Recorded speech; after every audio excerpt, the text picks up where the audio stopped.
Selamat pagi pemirsa, apa kabar Anda di pagi hari ini? Senang sekali saya Graciela Taime dapat menjumpai Anda dalam Berita Papua. Sejumlah berita menarik dan teraktual telah berhasil dirangkum tim redaksi kami. Berikut 3 berita utamanya hari ini.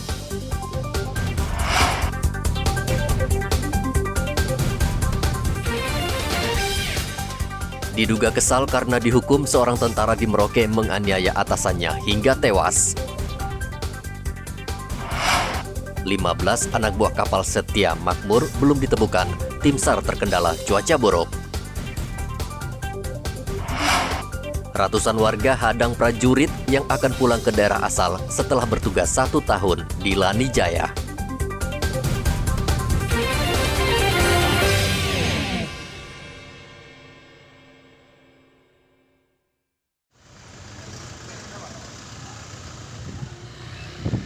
Diduga karena kesal, seorang tentara di Merauke menganiaya atasannya hingga tewas. Sertu Muhammad Al-Kausar yang sehari-hari bertugas di Rumah Sakit TNI Murdani, Merauke, menganiaya Mayor Beni Arjihans usai apel pagi, Selasa kemarin. Danrem 172 Wanianggap Brigjen Reja Pahlevi mengatakan pelaku menganiaya korban karena tak terima dihukum oleh atasannya saat ia tak ikut apel pagi. Untuk masalah kronologis, sebetulnya habis kegiatan apel, kemudian almarhum masuk ke ruangan UGD. Ternyata tidak tahu dari belakang ada anggota yang mengikuti. Pelaku yang mengikuti dari belakang langsung melaksanakan buka gedor pintu, langsung memberikan tindakan penusukan dari arah belakang. Jadi almarhum tidak melihat, hingga ditusuk dari arah belakang. Berapa kali, Jenderal? Satu kali. Satu kali. Almarhum langsung meninggal seketika? Tidak, saat kejadian kan langsung bisa dievakuasi. Kejadian jam 9.45, kemudian kita bawa evakuasi ke rumah sakit RSAL. Sampai di sana keadaan kritis, dilaporkan pada pukul 11.00 dinyatakan meninggal. Kemudian ada persoalan sebelumnya dengan tersangka pelaku sendiri? Saat ini masih kita pendalaman. Siap. Memang pelaku sendiri adalah anak buah dari almarhum? Satu ruangan. Satu ruangan Sama-sama tugas di UGD. Sebelumnya ada pertengkaran kemudian? Tidak ada.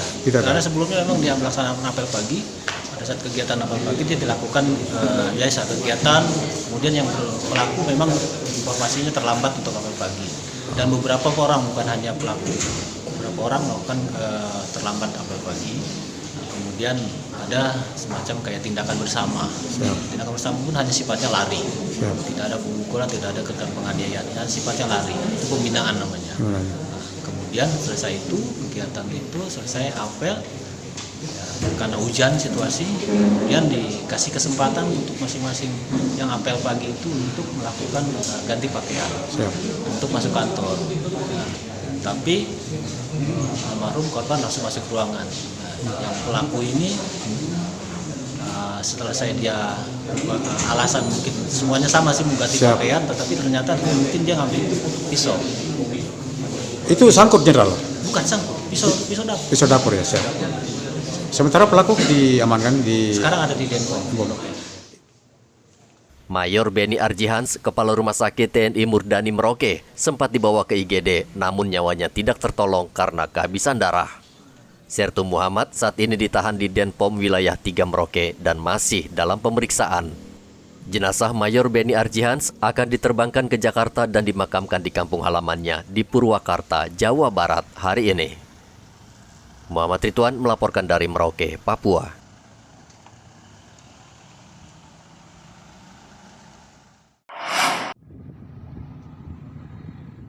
Tim SAR hingga hari ini belum menemukan korban yang hilang dalam insiden tenggelamnya kapal nelayan di perairan Arafuru 2 Juli lalu. Di hari ketiga pencarian, tim SAR masih berusaha keras menemukan korban di sekitar lokasi kejadian. Namun tim SAR harus berhati-hati karena khawatir badai yang masih menghantui.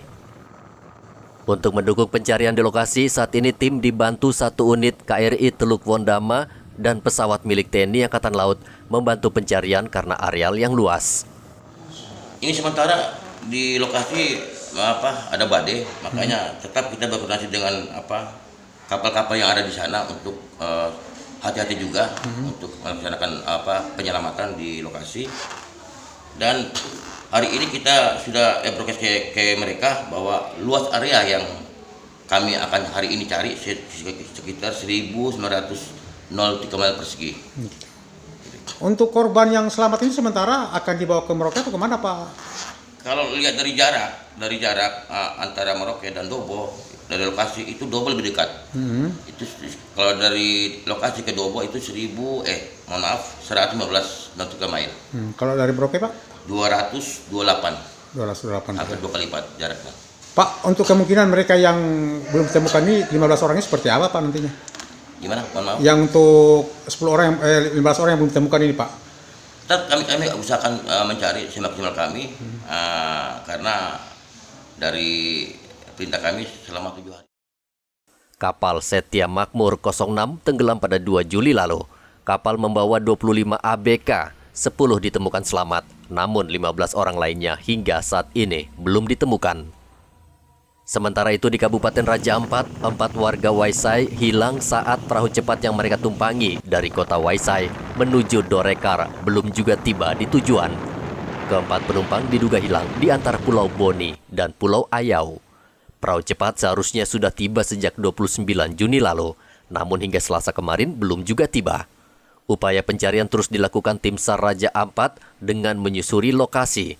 Ciri-ciri perahu antara lain berwarna biru dengan corak kuning dan merah. Muhammad Ridwan dan Topan melaporkan dari Merauke dan Sorong. Menjelang Hari Raya Idul Adha, Pemkab Merauke melakukan pengawasan ketat, khususnya di pelabuhan mengantisipasi penyakit mulut dan kuku atau PMK yang menyerang hewan ternak seperti sapi dan kerbau. Kepala Dinas Peternakan Merauke Marta Bayu mengatakan pelabuhan merupakan pintu masuk hewan ternak dari berbagai daerah. Dinas Peternakan akan menempatkan sejumlah petugas untuk mengawasi lalu lintas masuknya hewan ternak termasuk pakan sapi. Kami bersyukur di mana Papua Barat kami masih terbebas PMK. Jadi kami dalam rangka PMK ini kami ada instruksi Bupati dan juga ada Perbub terkait kami membentuk Satgas, Satuan Tugas dalam rangka kewaspadaan kita agar PMK ini jangan sampai masuk ke Papua. Kami di pintu-pintu masuk, kami kerjasama dengan karantina pertanian, di mana tugas-tugas tersebut ada pihak-pihak yang memang bertanggung jawab di situ. Jadi terkait instruksi Bupati tersebut, di mana dilarang memasukkan ternak dan juga ikutannya. Tapi dengan berjalannya waktu ada klasifikasi di mana ikutan yang berisiko tinggi, sedang dan juga rendah. Terkait dengan itu tentunya kita mengikuti instruksi yang ada, kita mengacu pada surat dari Menteri Pertanian, dari Dirjen Peternakan. Jadi sejauh ini kami tetap ketat dengan petugas-petugas yang ada di pintu-pintu masuk dan juga terkait perayaan Hari Raya Kurban, kami juga sudah siap, kami dari Dinas Ketahanan Pangan, Peternakan, dan Kesehatan Hewan, kami ada tim untuk khusus dalam arti mempersiapkan untuk kesehatan hewan tersebut. Sejauh ini kasus PMK belum terjadi di Merauke, namun sejumlah daerah di Indonesia mengantisipasi PMK agar tidak menjadi wabah yang menakutkan. Dinas Peternakan Merauke aktif memonitor agar penyakit menular ini tidak memukul industri peternakan di Kabupaten Merauke. Muhammad Ridwan melaporkan dari Merauke, Papua.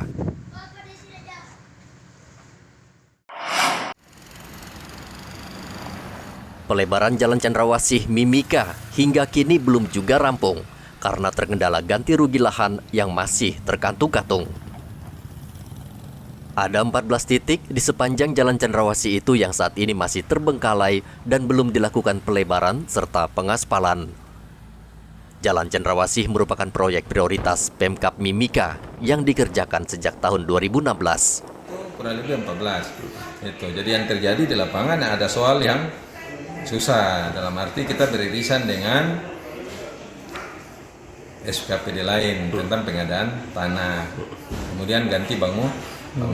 Itu kan harus diplot anggarannya baru bisa.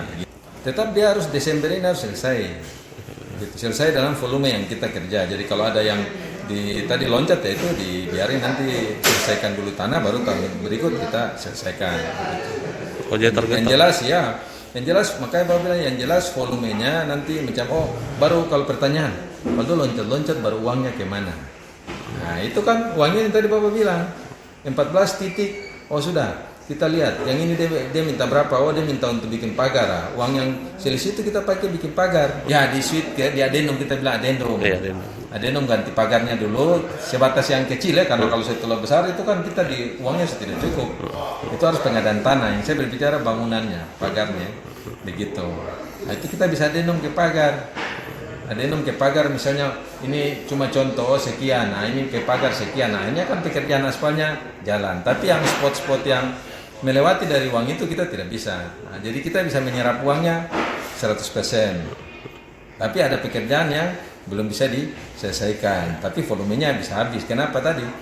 Yang saya hitungkan jalannya. Terkait dengan pergantian ganti rugi tanah, PUPR akan berkoordinasi dengan Dinas Perumahan dan Pertanahan agar proses ganti rugi tuntas. Dari Mimika, Papua, Igobat Momolin melaporkan.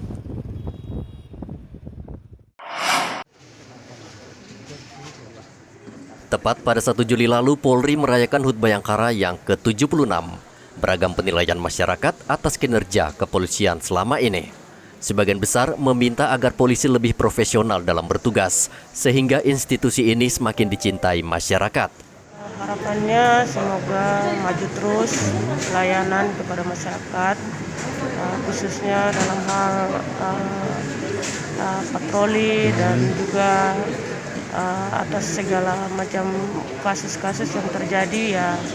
Semoga polisi semakin maju dalam setiap pelayanan sih. Kepada masyarakat ya dihimbau kalau pada saat berkendara menggunakan helm, lalu membawa surat-surat yang penting sehingga saat kecelakaan itu bisa ditahu alamat dan lain-lain. Dihimbau agar masyarakat lebih mematuhi lalu lintas dan juga memahami tentang rambu-rambu yang telah dihimbau oleh dari kepolisian, dan juga khususnya harus menggunakan harus memiliki SIM dan juga memakai helm terutama. Lalu kalau boleh pada saat melaju dalam kendaraan itu harus melihat dia punya kilometer atau per jam yang digunakan. Kepolisian Merauke, harapan kami ya mungkin ke depan itu lebih giat ya, karena kami melihat di Merauke ini banyak orang konsumsi atau miras ya, sehingga masyarakat kemana-mana itu mereka jangan sampai takut atau apapun, karena ya itu harapan kami ke depan. Harapan lain Pak Emmanuel? Ya, untuk harapan kami mungkin patroli bisa kunjungi ke tempat-tempat rawan ya. Tapi sejauh ini Pak Emmanuel lihat seperti apa? Masih kurang patroli itu ya? Iya, kami melihat masih kurang patroli sehingga banyak orang mabuk ya, berkeliaran di jalan raya. Itu harapan kami. Ke depan ya patroli ini bisa berjalan sehingga masyarakat itu nyaman. Selasa kemarin, HUT Bayangkara ke-76 Polri dirayakan Mapolres Merauke. Acara dilangsungkan di Aula Polres Merauke yang dihadiri Danrem 174 Animti Wanianggap dan Lantamal 11 Merauke. Muhammad Ridwan melaporkan dari Merauke, Papua.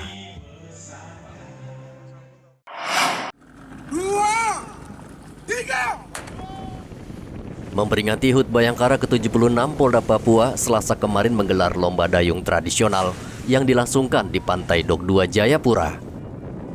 Lomba dayung tradisional ini diikuti 24 peserta. Lomba dayung ini digelar untuk mengangkat nilai budaya dan membantu pemerintah daerah mempersiapkan atlet cabang olahraga dayung yang akan dilombakan pada PON tahun 2024. Menurut Kapolda Papua, Irjen Polisi Matius Fakiri, dengan lomba dayung ini, polisi juga bisa mendekatkan diri kepada masyarakat. Polri itu harus bisa mengambil peran juga membantu pemerintah untuk mempersiapkan atlet-atlet untuk menuju yang sebentar lagi 2 tahun ke depan itu PON di Aceh dan Medan. Nah, kita berupaya melalui kegiatan lomba dayung ini yang memang merupakan bagian terpenting dalam kegiatan PON, itu yang selalu mendapat emas. Mudah-mudahan ini juga bisa membantu pemerintah, khususnya dari Persatuan Dayung Indonesia di tanah Papua, itu bisa menghasilkan atlet-atlet yang nanti dipersiapkan untuk PON. Tentunya juga ini kan kegiatan masyarakat yang selalu tumbuh.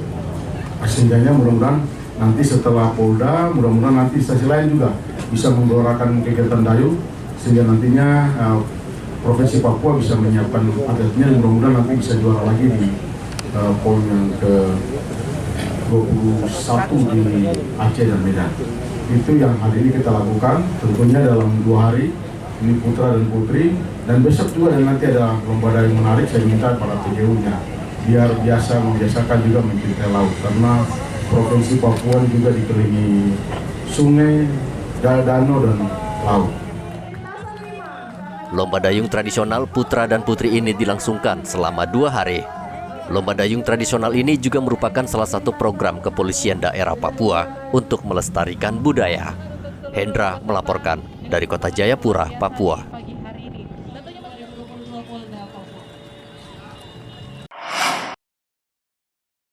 Ratusan warga Lanijaya nekat menghadang ratusan prajurit.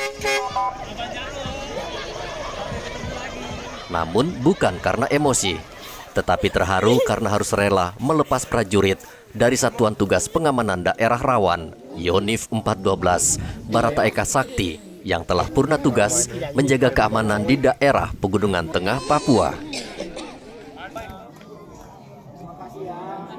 Mereka menangis dan memeluk seolah tidak ingin melepaskan para prajurit ini saat berpamitan setelah setahun bertugas di wilayah rawan konflik tersebut.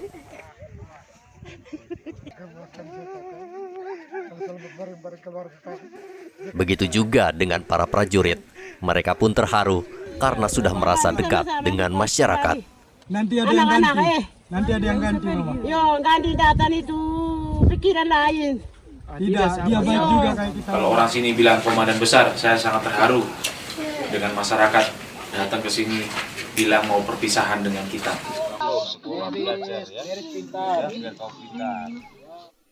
Penjabat Bupati Lanijaya Petrus Wakerua bangga dan berterima kasih karena selama Yonif Mekanis Rider 412 Barata Eka Sakti bertugas telah membantu pemerintah Lanijaya, baik secara fisik maupun non-fisik. Terjun di tengah-tengah masyarakat Kabupaten Lanijaya bersama pemerintah Kabupaten Lanijaya dan masyarakat Kabupaten Lanijaya melakukan langkah-langkah positif baik dari bidang pendidikan, kesehatan, pemerintahan, dan kemasyarakatan. Kami atas nama pemerintah dan masyarakat Kabupaten Lanijaya menyampaikan terima kasih yang setinggi-tingginya. Sikap yang ditunjukkan masyarakat Lanijaya menimbulkan kesan tersendiri yang sulit dilupakan prajurit. Banyak kegiatan positif yang dirasakan masyarakat Lanijaya selama Satgas Yonif Mekanis Rider 412 bertugas. Mereka tidak hanya memanggul senjata menjaga keamanan di wilayah ini, namun juga turun ke masyarakat, menjadi guru, petani, membangun jembatan, rumah ibadah, hingga menara lonceng gereja, dan menyediakan air bersih. Sehingga wajar warga sulit melupakan dan merasa kehilangan. Hendra melaporkan dari Lanijaya, Papua.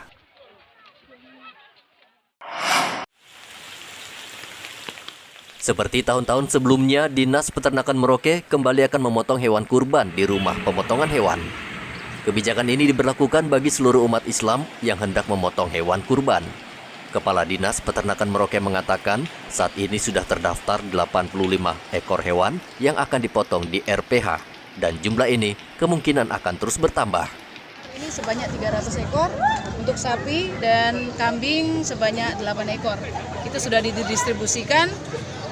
Sementara untuk Kabupaten Merauke sendiri yang sudah mendaftar pada dinas kami yang akan nanti disembelih di rumah potong hewan ruminansia sebanyak 85 ekor. Kami masih membuka, dalam arti mungkin pengkurban masih mau mendaftar karena kami memberi waktu 3 hari pada hari H+1 dan H+3. Itu gratis ya Bu? Gratis. Gratis. Jadi memang tidak ada pungutan sama sekali karena ini memang untuk Hari Raya Kurban kami khususkan untuk acara ini. Ibu, berapa tenaga yang disiapkan untuk di rumah potong hewan ini Bu? Kami terkait tenaga, kami seluruh aparat yang ada di Dinas Ketahanan Pangan, Peternakan dan Kesehatan Hewan, dan kami juga dibantu oleh mahasiswa dari Politeknik Yasanto dan juga mahasiswa dari Musamus untuk terlibat dalam memberikan pelayanan. Ibu, lalu bagaimana mereka umat Islam yang mau potong di luar daripada RPH itu, apa diberikan izin Ibu? Ya, jadi di luar RPH pada masjid-masjid kami juga kemarin sudah dalam kegiatan BIMTEK kami untuk menyiapkan juleha, juru sembelih hewan halal. Jadi kami juga mempersiapkan dan kami juga ada tim yang nanti kami tempatkan di masjid-masjid terkait memeriksa kesehatan hewan terlebih dahulu sebelum ternak tersebut disembelih, seperti itu. Dinas Peternakan Merauke akan melibatkan ratusan warga baik dari Dinas Peternakan sendiri maupun dari mahasiswa Musamus serta Politeknik Yasanto agar proses pemotongan berjalan lancar dan aman. Muhammad Ridwan melaporkan dari Merauke, Papua.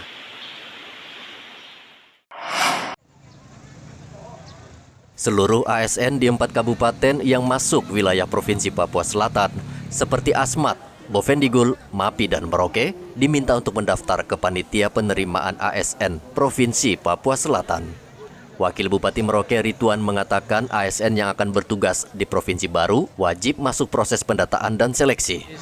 Dan ini berarti kan nanti banyak lowongan lagi itu di eselon mungkin eselon 2, eselon 3, bahkan eselon 1. Dan nanti itu harus kita isi juga dengan ASN yang baru yang belum didaftarkan. Saya rasa kita semua menyambut gembira, tidak ada satupun yang menolak di wilayah MK ini. Karena itu sudah percepatan pembangunan Provinsi Papua Selatan. Berarti kualitas sendiri yang harus ditingkatkan. Iya, tentu. Kita nggak bisa menempatkan seseorang yang tidak sesuai dengan kapasitas, dengan ilmu ataupun kualitas masing-masing itu di jabatan tertentu. Kriterianya Pak Wakil seperti apa nantinya? Ya tentu pendidikan, pengalaman, keterampilan itu yang dan seseorang itu punya penilaian baik lah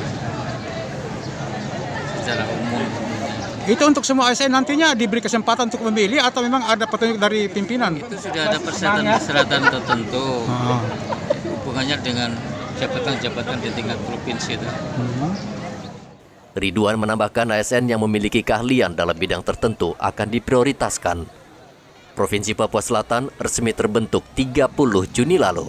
Pemerintah pusat saat ini sedang berkoordinasi dengan Kementerian Keuangan untuk merancang anggaran serta menetapkan caretaker gubernur. Muhammad Ridwan melaporkan dari Merauke, Papua. Pemirsa, informasi tadi sekaligus mengakhiri jumpa kita pada pagi hari ini. Saya Graciela Taime, mewakili kerabat kerja yang bertugas menyampaikan terima kasih, selamat beraktivitas, sampai jumpa. Wanyambe.